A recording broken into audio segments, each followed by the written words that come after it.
Phreedom Technologies, we're a sponsor here, so we've done that a few times. 20 employees, we're about 10 minutes away, so if you ever want to stop by the office, check it out. Love to have you. You'll have the address at the last slide. We're just moving to a new office, so if you've been there, be prepared. That's a block away or so. With that, let's jump into it. So why are we here? The goals, gain some insight into the future challenges of internet security, review the history and trends today. I'm a big believer that you can't really appreciate where you are and where you're going unless you know where you've come from. So we're going to spend a little time. Some of that's going to be information a lot of us have had, but we're going to take a deeper dive into the bit of the history of the internet. And generally understand the difficulty in securing network resources based on internet architecture. So, extrapolate trends into the future and have fun. And I'm jazzed about this. I had a lot of fun doing the research for this presentation, and I hope you have as much fun walking through it with me. So, the title is The Past, Present, and Future of Cybersecurity. I tried to break it down. Cyber, relating to or characteristic of the culture of computers, information technology, virtual reality. It's kind of a space age term, but it's really everything to do with the virtualization or processing in the internet. Security, pretty straightforward. How you protect an asset that has value. And those two things go together. That's really why we're here. I include risk because it's so fundamental to everything we do. It really comes down to risk is probability of something happening times the impact of that thing happening. So you probably, if there's low risk of you getting hit by a meteor, however, that would be a high impact event. But the risk of that happening is low. So simple concept. Go ahead, Bob. Okay, security's broken. That's why we're here. That's why we have jobs. That's why we will always have jobs. It's costly, complex, and incomplete. Following up on Ryan's statements, security, complexity is the enemy of security, as is chaos. Those two things make security very, very hard because you don't know what you have, you don't know where your holes are, it's like, it's an impossible situation. Most, if not all, new products have vulnerabilities. And we're going to talk about why that is and what would need to change for that to not happen. Most security programs are reactive. I think very few people in security have the luxury of saying, I'm going to take a strategic look at what I'm going to do to bolster my security. It's usually, what emergency do I have today? How am I going to react? What's the next thing? It's an endless cycle. Security is not a priority for most organizations. And by that I mean management, upper management. It's this bastard stepchild you have to feed money to unless you can help it, and you just wait for something bad to happen. The other problem is we're not good at measuring risk. How much risk do we actually have? Because if you talk in a sales conversation, it's how much risk can you tolerate, Mr. CEO? Well, I want zero. Well, you're not having the right conversation. That's a nonsensical answer. Zero risk would cost an infinite number of dollars. It's impossible. So you have to accept some risk, and you have to balance that and measure that. And we're just not good at that because we don't want to do it. People don't like the answer, I have to accept some risk. Security professionals are in scarce supply. We'll talk about more about that. Bad actors can test tools and attack methods without consequence. For some people, the internet is a huge playground to test their tools, and they're doing it nonstop, and we're the targets. And they don't have to be held accountable for the action. That may never change. That's just a reality. The internet continues to grow exponentially. So these are all things we all know. But interesting questions. We're not going to go through and try and answer these at this stage, but I'm just going to put these out here because these are probably questions you are hearing lay people ask you every day. Why do people get hacked? Why can't we stop the hackers? Why don't large companies with all the money keep the hackers out? Why do we hear about them in the news? How much would it cost to make the network 100% secure? Why do people hack? Am I a target if I don't have anything on my phone? I mean, these are fair questions. We need to be able to answer these in a reasonable way. So we're going to kind of go through that. Bob, next slide. So now we're going to get into the history. And we're going to zoom through this. I have about 55 slides, so I'm going to go. I got about a 40-second average per slide, so that's my pace. If you have questions, we might dive deep into something, but I'm going to try and keep that pace. The internet was conceived by DARPA to replace circuit-based PSTN networks. So PSTN is public switch telephone networks. So coming out of the Cold War, basically the military complex was concerned that if a nuclear weapon hit St. Louis, let's say, you would have a very difficult time making phone calls from Los Angeles to New York, because all the circuits, they couldn't easily route around. That was a hub, that was a nexus. So the technology for packet switch networks was designed and conceived because of that need. We need to be able to route around a potential hole in our national infrastructure. So DARPA led that research, but it involved to a joint academic research project. So initially it was 56 kilobit circuits, which is equivalent to a low-end dial-up phone that connected a lot of universities across the country. We'll have a map on that in the next slide. But IP, Internet Protocol, it had the ability to take variable routes. That was the key technology they were trying to develop to get away from circuit-based switching. TCP/IP, the fundamental thing there is it has the ability to retransmit. If you have a noisy circuit, you lose a packet. IP can't do that. It just leaves it up to the application to figure out you didn't get the data, you decide to throw an error message or not. TCP/IP can hide that lost piece of data and retransmit. Pretty fundamental networking stuff, but we're just covering on it. An IP address is nothing more than a street address for a computer. The salient point there was that an IP address doesn't correlate to a human. It is a computer. You have no idea who's behind that IP address. Fundamental stuff. 1971, that's what the internet looked like, or the baby of the internet, really. It was a research project, and most of those were a few government facilities, mostly academic. You see UCLA, Rand Corp. So that was 71. Next slide. 1980. We are 9 years later. You can see the significant growth, so a lot of activity happened. We've got connections out to Hawaii, London. Those are probably satellite links, I'm guessing. Yep. Next slide. 1986. This was a year after I got involved in technology. This was Usenet. This effectively was the internet. Not complete, but this is a diagram from that time. Next slide. So this is the internet today. A lot of people have tried to actually depict what it looks like. It's very difficult. So I chose this map. I got it from a link from Wired magazine. So this shows 460 million reachable IP addresses observed from 2012 June to October. The challenge is, I believe Ryan, when he mentioned that there are, would you say, 13 billion devices on the internet. The challenge is most of the internet is hidden behind firewalls, NATs, proxies. You can't see it. So this is just a representative of IP addresses that are addressable in the public space. So, and then it's a pictorial diagram. TCP/IP, again, this is probably rudimentary for most people, but data doesn't just flow from point A to point B in the internet. Usually, just like when you start a conversation with somebody at a cocktail party, you say, hello, my name is X, what's yours? Okay, that's a communication protocol. Networks work the same way. So servers are listening, clients are connecting, they do a little dance, they negotiate, session is established, they transfer data, the session ends. Next slide. So communication protocols are complex. What's the enemy of security? Complexity. So this is from Network Solutions, Network Associates.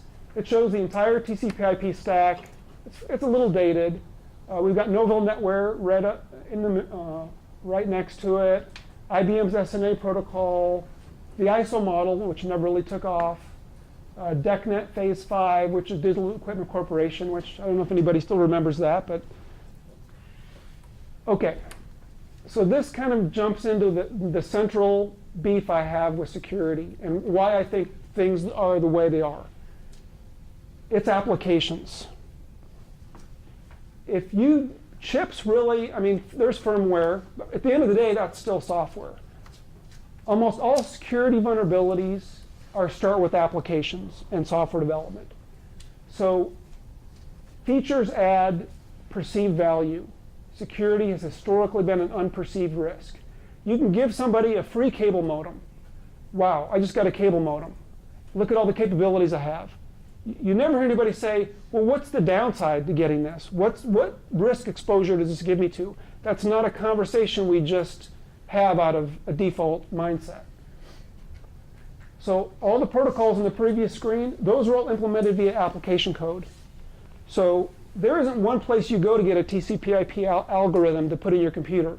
Every vendor that does their technology stack implements TCP/IP, perhaps in a little bit different way. So there's variance there. Feature testing is easy. We're going to design product XYZ, we're going to test it, here's the checklist. Testing for security is very difficult because you don't know what you're even testing for. It's just wide open. It's such a large problem set. Okay, so a little bit of history. 1978 was the first spam email. It was sent by Gary Thurek, I guess. He sent it out to 400 of the 2,600 people in ARPANET. And yes, he was selling something. He was trying to sell a computer. So that was the first documented instance of spam. So 1986, this was the first documented hack of a computer in Lawrence Berkeley National Laboratory. So if any of you have read The Cuckoo's Egg by Clifford Stoll, yeah, it's an excellent book. So I think I'm ahead of time, so I'm going to take a minute and talk about that. But Clifford was an astronomy student at Lawrence Berkeley National Laboratory, and in astronomy you had to work quite a bit with computers. Most of the people in the astronomy department didn't think he was that bright, but gee, he knew quite a bit about computers. The computer people were like, he doesn't seem to know a lot about computers, but he's probably got the astronomy thing figured out. So he graduated and found out there just wasn't a lot of jobs for astronomers. He ended up working in the computer lab at the Berkeley National Laboratory, and his first job was to find a discrepancy between two accounting systems that were measuring the usage of the computers. And it was a 75 cents error. So in the course of researching that, he found out that a computer hacker was getting in from East Germany, leaping off the academic network into Milnet, siphoning classified and sensitive information and pulling it back out of the country. Nobody would believe him. Everybody said, well, just shut off the account and forget about it. And he realized that all these people weren't sharing information. So the hacker would get blocked in one place and they just shut off the account, but he kept getting back in. So this, to me, is really the inception of where the FBI, the NSA, the CIA, public law enforcement, academic, they all started to realize they had to work together, which I think pays right into a lot of the dynamics we have at the cyber warfare range and what we're trying to do here. So read that book if you're interested. 1988, Robert Morris, which actually he's mentioned in the book Cuckoo's Egg because there's a little bit of a connection there. He created the first worm and released it and was convicted eventually. Now what's interesting about that worm is it attacked multiple operating systems. I think it's VAX VMS and I think Solaris. So we're seeing that more and more today where a virus, if it gets infected, it's going to be able to look at your operating system and adapt and get into different things. This is not a new concept. This was tried in 1988. The Computer Fraud and Abuse Act has been amended a number of times. And in 2002, it really kind of became usurped by the Patriot Act. And so there's a number of laws that protect. And there's links down here if you want to see what the rules are of the internet. Next slide. the human problem. How many people have heard of Kevin Mitnick? And look at that. Well, it's the audience. I would expect that. Okay. How many people have a free Kevin bumper sticker? Okay. So he kind of was a pioneer for social networking, good or bad. But he did time. He started out when I think he was 13 years old. But and the reason I emphasized he was locked up, and the police claimed that he could start a nuclear war by whistling into a payphone. Pretty nonsensical, would hope. But if you're afraid of that, really shouldn't you fix that problem rather than lock up the guy who can whistle? But be that as it may. There's one thing I want to say. Everything I want to say about Kevin. So there's a social engineering hack that he did. He was working with a team, and they had a woman on the phone, and they were trying to get her password. We're the IT department. We need your password. She got suspicious. She said, "I'm not buying it. You guys aren't for real. I'm going to call security." And she hung up. So the guy working with Kevin's like, "We blew it. She's onto us. We're not going to get it." He said, "Give me 5 minutes." They waited 5 minutes. Kevin called her back and said, "Hi, I'm security. I understand you had a concern with some hackers. I need your password and your username, and we'll get it all taken care of." Right back in.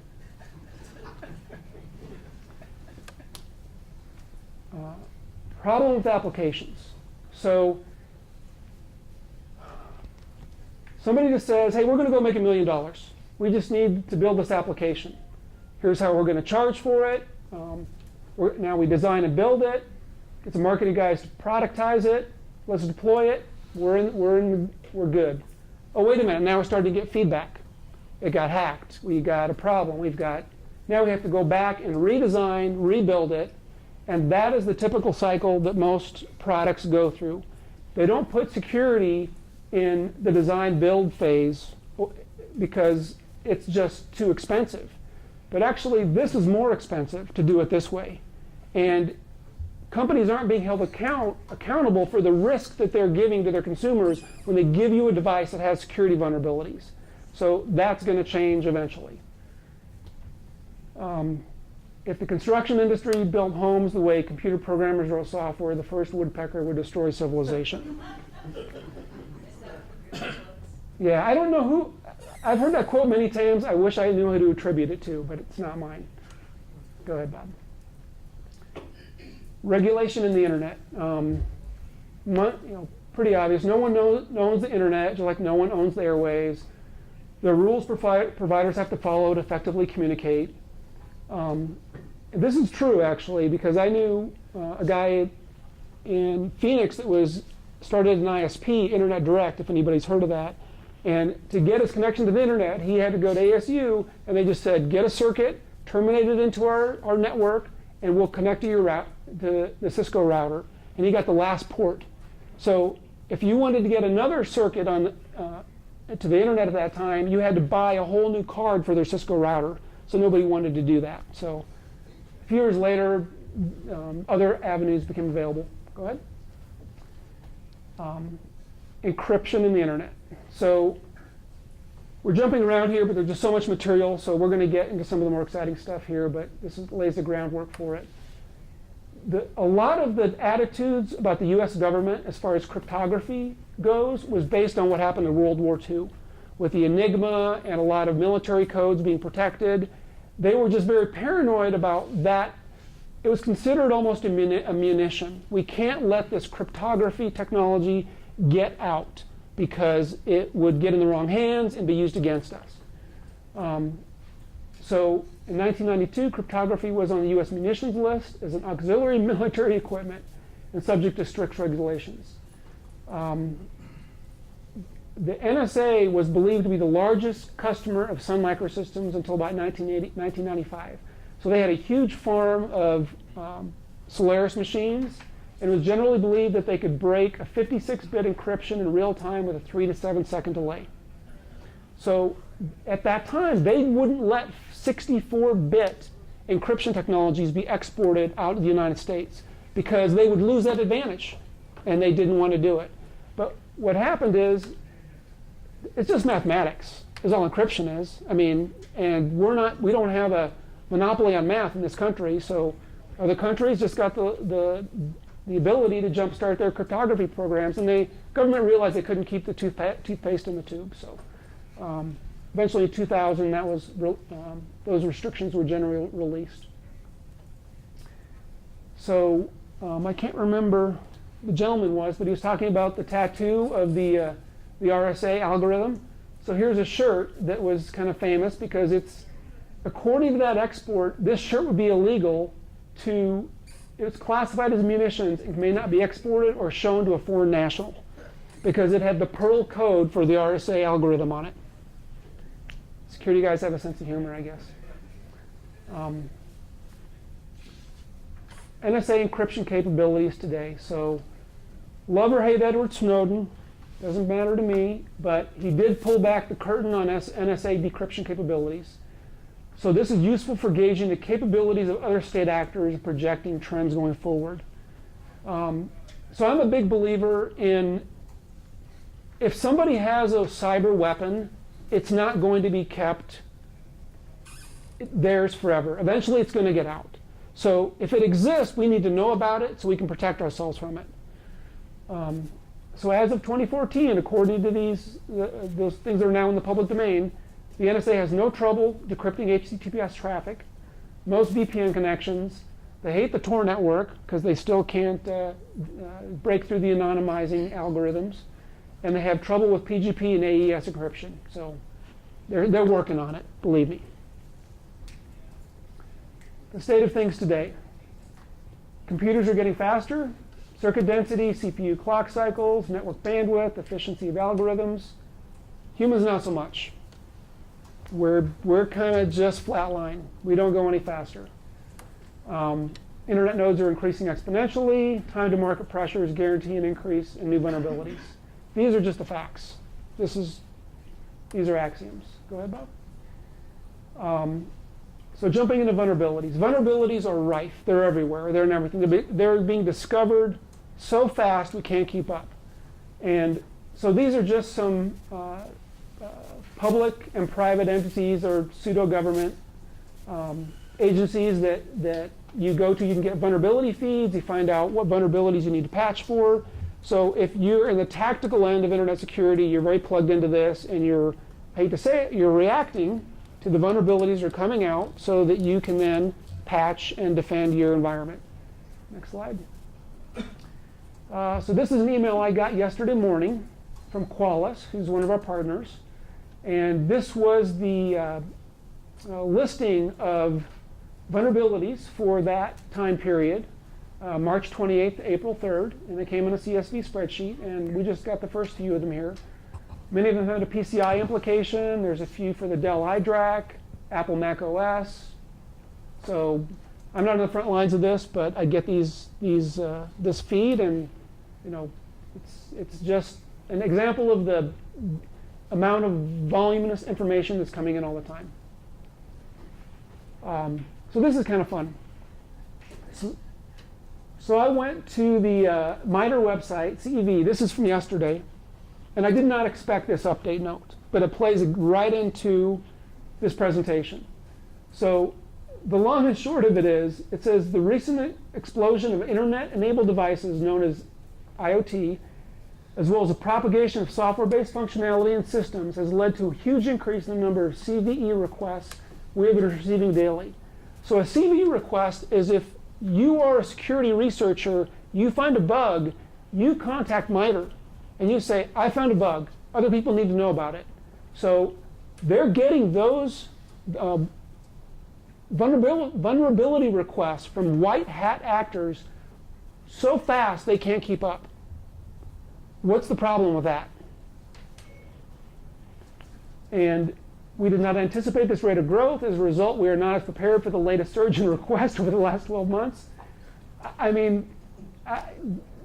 So hire more staff, get more funding, do something. And it just further reinforces that the humans can't keep up with the complexity of the vulnerabilities.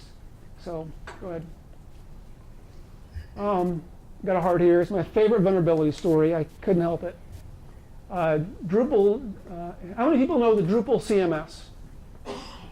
Okay, it's just like WordPress or what are some others, but it's a content management system. It's open source software. You put it out there, you build your website, you've got a nice user interface. So in 2014, Drupal released a major update, I think version 7. And as soon as they did, they realized that there was a SQL injection vulnerability there. So what that means is that you can basically have an input form, put some tricky code in there, hit submit, and you get it to run a SQL query that gives you command or some an into the operating system. So what happened was 7 hours later or 11 hours later, they figured it out and they released a patch. Then if you were set up to get automatic updates, you then got that patch. But in many cases, you have to apply that manually. They're saying that they're to proceed under the assumption that every Drupal website in the world was compromised unless updated by 11 p.m. Universal Central Time. So there wasn't a human hacker going and doing the SQL injection scripts. They wrote a script to just run through, and they probably had all the Drupal sites inventoried in advance. So they were waiting for this vulnerability, and they let it rip. And they took command of thousands of systems. And it takes days to basically get, if you can pull the code out, or more likely wipe your site and rebuild it from scratch from backups. That's your option. So that's just a very salient point of the kind of thing that I think is coming in the future. We'll talk about that more in a moment. So this is a US CERT advisory about ransomware. This is from just, I think, 2 days ago, 4 days ago. I forget the other gentleman's name, but he was talking about the nastiness here, but this is what it looks like. So you just pull it up, read it. It's all public domain, so you don't have to pay for a feed or anything. I've got this off a website, Dark Reading. So these are basically the 10 approaches to basically avoiding the 10 most common software security design flaws. We're not going to get into a deep dive in them, but suffice to say, most companies are doing it. And then the Twitter security engineering team, you mentioned when you solve a problem at the software design phase, it automatically solves a bunch of problems later on in stages. It's much easier to design for security on the front end than it is on the back end, because you're never going to fix it. You're just going to be patching stuff endlessly. Do you mind if I added one onto there as a number 11? Sure. Number 11, I think should be there. Leave your ego at the door and don't put some interesting little backdoor in your code or little Easter egg that's cute for your friends to find later, because those are what somebody else will exploit. Sure. So I agree with that completely, and there's a whole section here I didn't have time to put in, but agile design development, code review, peer review. The people that are developing the code shouldn't be doing the QA and testing. That should be an independent third party. You've got to have accountability and checks and balances. So, thank you. So I stumbled across this a few days ago, and I was kind of excited because I didn't expect it. But this wasn't a security vulnerability, but this is risk. So this is a story that, and I encourage you to actually read the links here. But a software developer called, I can't remember the name, Coca or something. Or does it say it here? No.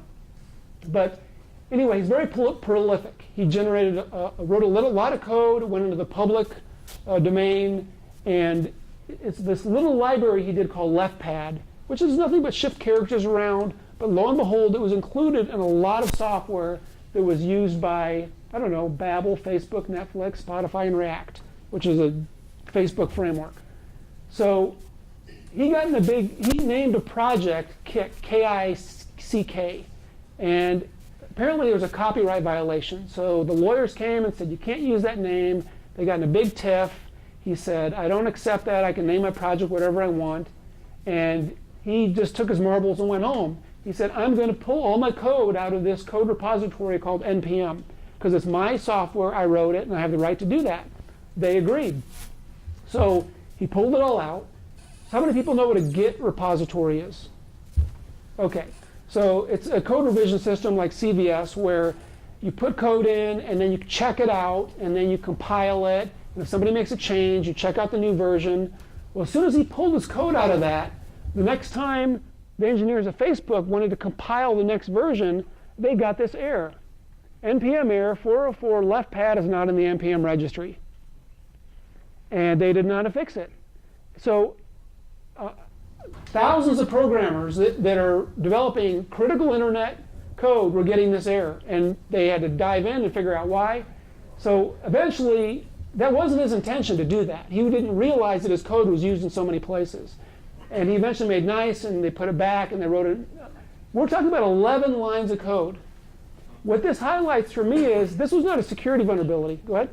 I just read about this as well. He didn't put it back. NPM put it back because so many people were relying upon it, and it was actually left pad in JavaScript. Okay. Which is really basic and used across the board. Right. That's why it was so detrimental. Okay. Yeah, and it was one of the few times where NPM said, this is so detrimental that we're going to take your code and put it back out there. So I don't believe that he's made. Terrific. Thank you for that clarification. Yeah, one more thing. This is a fun little thing that's unique to the JavaScript community, because in every other language, this would have been in the string library. And it's Right. the JavaScript that's slicing and dicing it down to these little micro components where you're including them in one function to left pad a string. Sure, sure. So it's unique and weird, and I think it's insane. Yeah. But what this highlighted was, this was an innocuous thing. It wasn't a malicious attack. But what if, so that means if he makes a code change, what if he inserted a vulnerability? All these people that are downloading the code to recompile it, they're not checking for that. So that's an example of a dependency that is non-obvious. So I got this from the IEEE org, but this is the Software Hall of Shame. We're not going to go through this, but again, if you want to look at this, it's basically a laundry list from 1992 to 2005 of major companies, states, or the federal government that had disastrous software projects that ended in sometimes hundreds of millions of dollars of loss or failures after the best efforts. If you are involved in software or interested, there's a good book called The Death March, and it talks about the traditional waterfall approach of building software, where we're going to get a team of 50 people and we're going to do it 18 months out, and we've nailed the requirements down, they're not going to change. You start building, you're marching toward that goal. Well, invariably the goal changes, and now you're shifting, and by the time you get to the end, you're trying to build something totally different than when you started. It's an impossible thing. So a lot of companies have gone to the agile programming method. How many people are familiar with agile? Okay, quite a few. So basically you're doing scrums and sprints, and you're operating under the assumption that it's okay if the person paying you to code is going to change the requirements. That's kind of part of the deal, and you just every 2 weeks or whatever your sprint is, you retool and readjust, and if they keep doing it forever, they're just going to pay you to develop forever. So that's okay. Your only commitment is, did you meet the goals for that end of that sprint, right? Go ahead, next slide. Cybersecurity demand today. 1 million cybersecurity job openings this year. Demand is expected to rise to 6 million globally in 2019, with a projected shortfall of 1.5 million. Cybersecurity software engineers can earn more than a CSO. And I know one gentleman that if he had some Python scripting capabilities in his toolbit, he could have nailed a job for $380,000 a year in this town. But so he's working on his Python.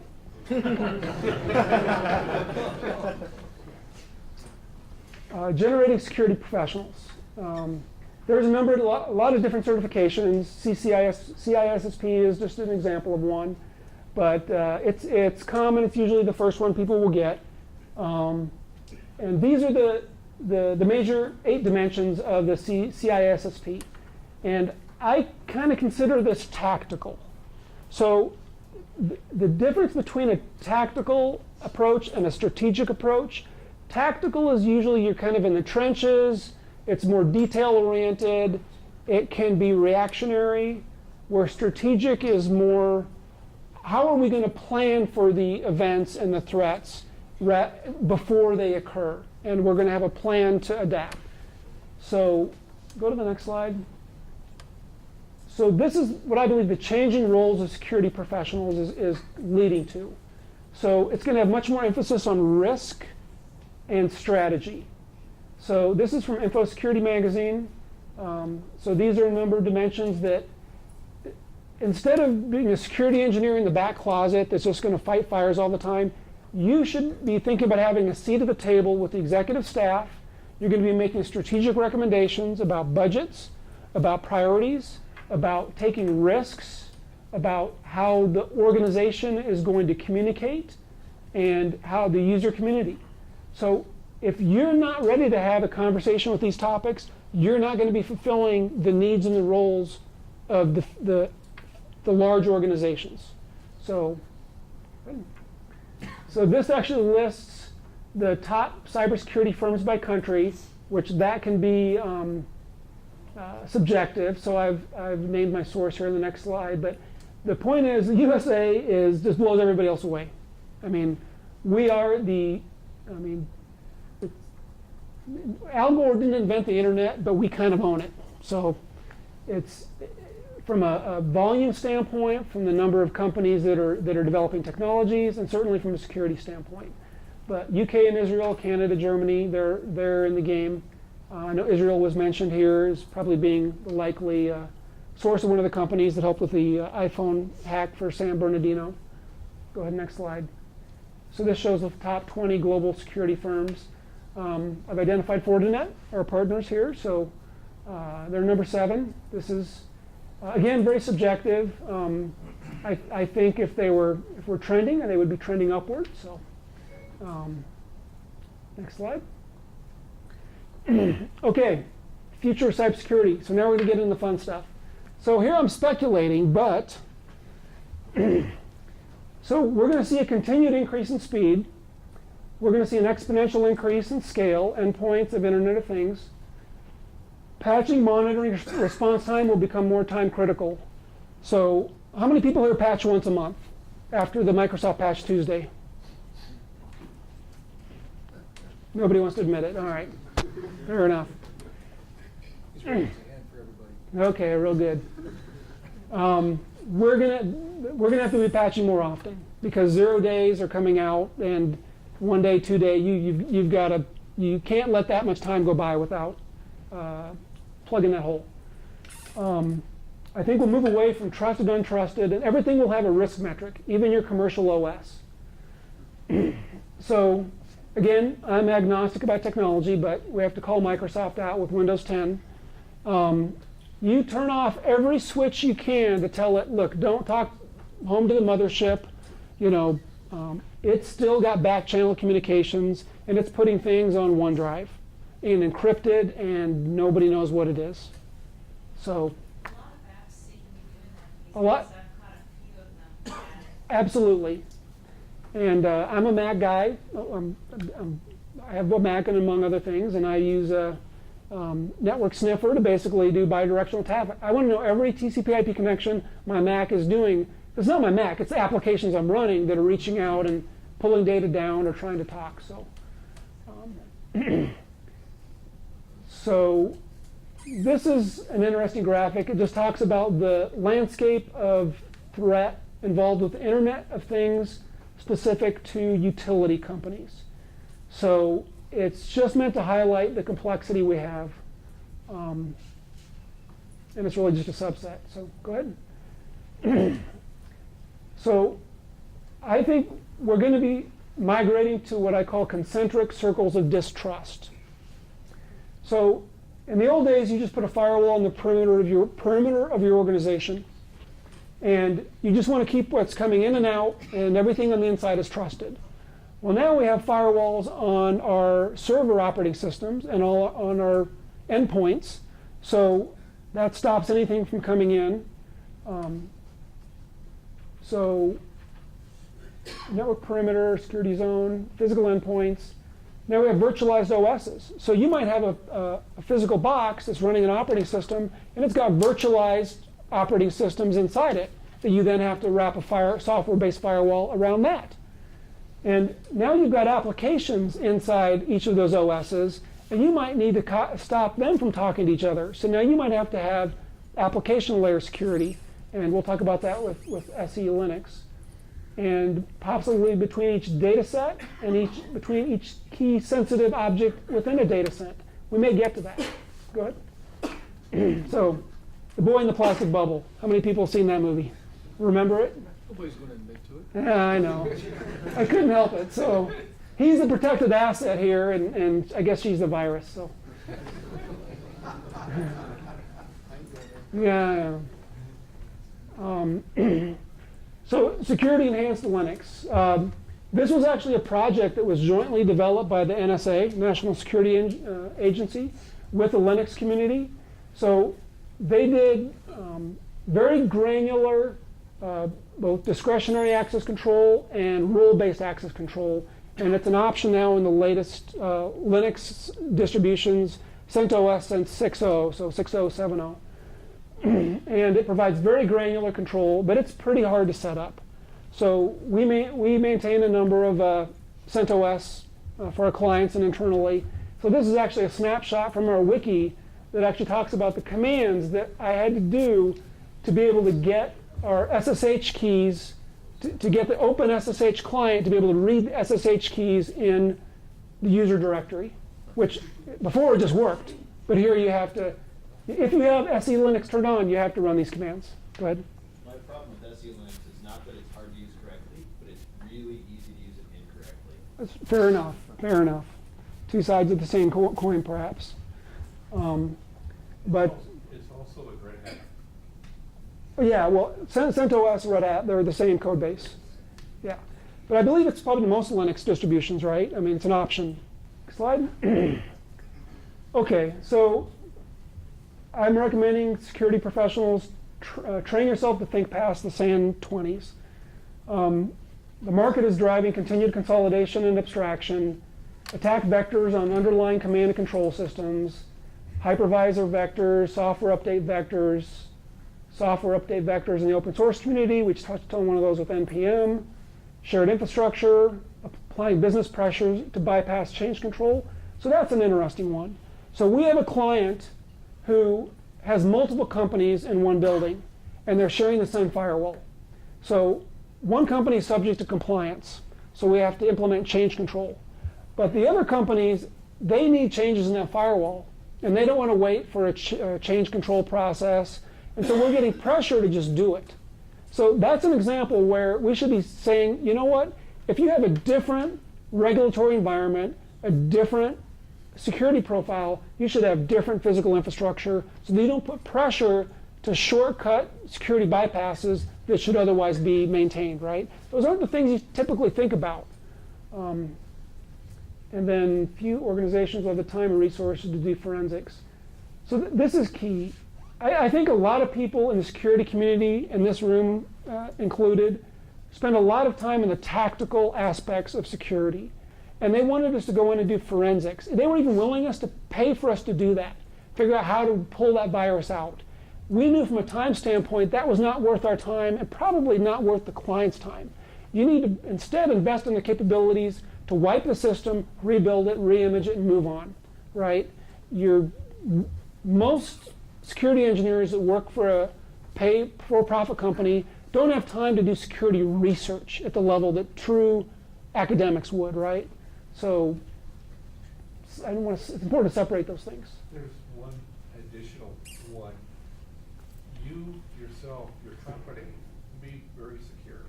You could keep up with everything. If you have a partner company, a third partner company that you do business with, that you give access to your system, there's your back door. Sure. 90% of the time. So that was actually, I've had another presentation on securing your supply chain and your vendors and your partners. So we just didn't have time to include that in this slide, but your point is very well taken. Yeah. So I'm going to move along quickly here because we want to make our target window. But so going to get a little off track here, but I think this is a very salient point. So, how many people have read, what's the book? I can't remember now. The Flash Boys. Yes. Who met? Good call. So basically, it's about these high-speed exchanges and how they're manipulating the financial markets. So this is in 2009, the New York Stock Exchange reduced the trade execution time from 150 milliseconds to 5 milliseconds. That's pretty fast. Today, high-frequency traders have moved their buildings to a closer location in Manhattan to get a shorter distance to the stock exchange so that they can shave off 500 microseconds. And this is what they do with that advantage. So this shows in microseconds the closing time for certain stock trades. And if you can beat that spread, you can basically put an order in. You can see what the price is actually going to be in 500 microseconds in another exchange, and you decide to close your order or cancel it. Billions of dollars are being transferred because of 500 microsecond delays. So this comes from the Office of Analytics and Research at the SEC. I don't need to read this whole thing, but the point of it is they've broken down the percentage of all orders that were canceled within half a second or 500 milliseconds. And they say that a good HFT, high-speed fund trader, is even faster. In approximately 300 microseconds, they can cancel an order from a data center, and these are known data centers that do high-speed transactions for financial. So basically, they're getting free money. We do not have this advantage. So I'm not here to beat up. I mean, that just is what it is. But go to the next slide.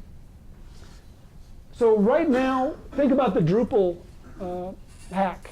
In 7 hours, they supposedly hacked every Drupal system on the internet.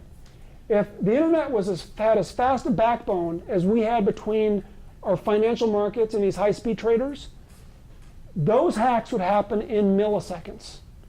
A zero-day vulnerability would be instantly exploited. A human would not be able to react that fast. Humans have long ago been pushed out of the response flow of financial trading. That's going to happen for security response incidences as well. Bad actors maintain a database of asset profiles, and they already know everybody they want to hack. They're just waiting for the zero-day buyers to come out, and they're going to act. And then once they do, it's not just going to be that one system. They're going to try to penetrate as many security layers as they can to get their hooks into your system. Go ahead. So this was interesting. Zerodium is basically a zero-day broker. How many people heard that a company was awarded $1 million because they developed the ability to hack an iPhone with just a text message, and if they click on a link, well, they sold it to an undisclosed client, and when pressed, they basically say our customers are described as major corporations in defense, technology, and finance seeking zero-day attack protection, as well as government organizations in need of specific and tailored cybersecurity capabilities. So they're guns for hire. They're basically saying, your client, you want it to have a tailored attack vector, tell us what you want, we'll go put an open bid on the market, we'll put out a bounty, somebody will develop it, we'll pay them, you get your product. That's what they're doing. And he says, this iOS exploit will likely only be sold to US companies. Well, that's not a very strong disclaimer. Go ahead. So now we're getting to the scary stuff. Black Hat USA 2010. Barnaby Jack's Black Hat demo, he was going to show how to hack a pacemaker. He could do it from apparently 500 feet, and you send a high voltage shock through the pacemaker. He died of an overdose before he could give the presentation, I think a day or two. I'm not a conspiracy theorist, but it's a fact. So, next slide. Chris Roberts, security researcher with One World Labs, and this was actually proven that he did this.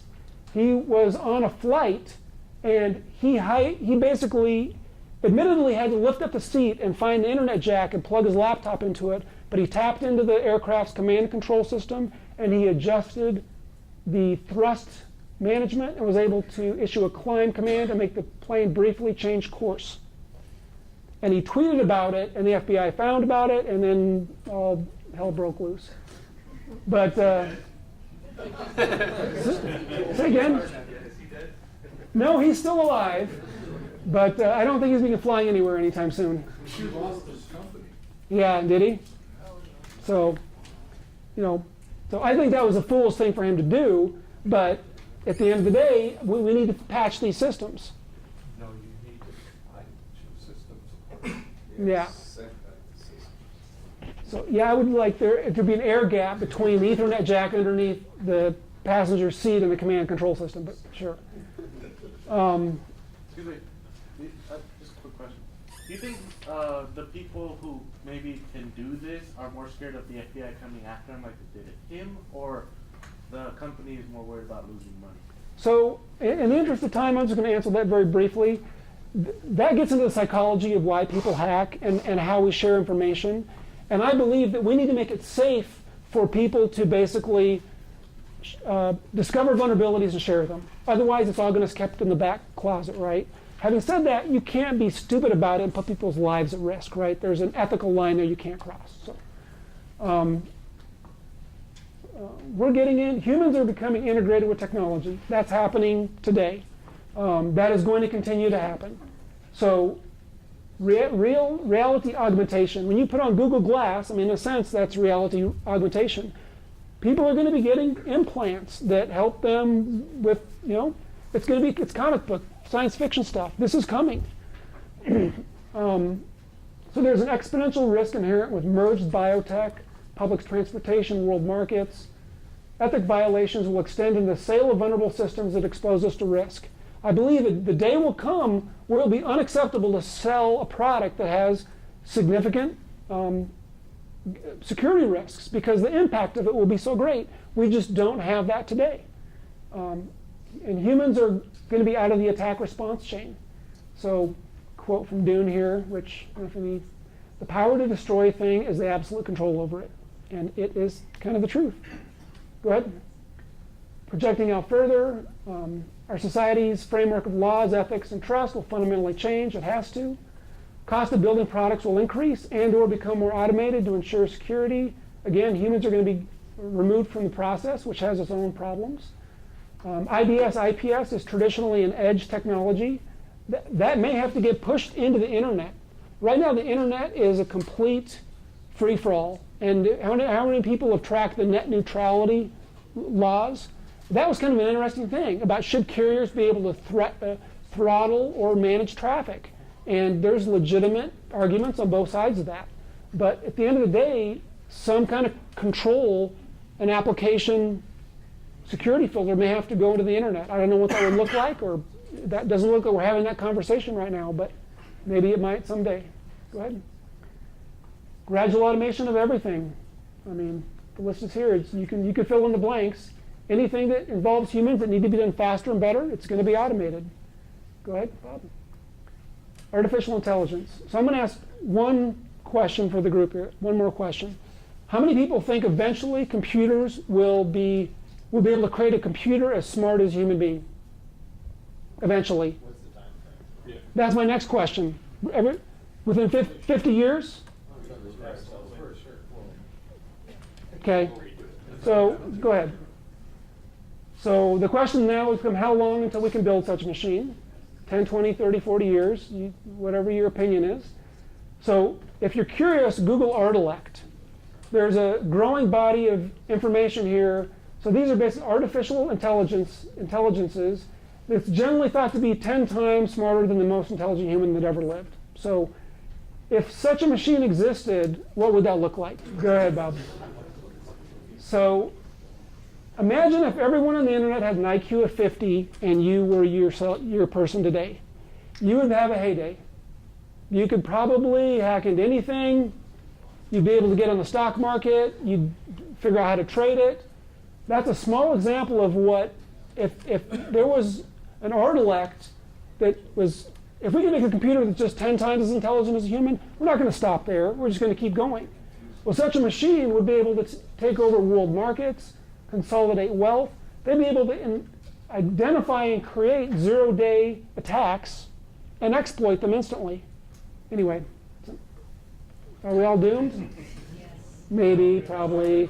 Oh, what timeline? I don't know. Go ahead. No, but there will be casualties. Go ahead. Internet's a test of how we work together globally, and it will have to continue to be so. We're a self-aware species. We can ask ourselves what we want our future to look like. We are adaptable.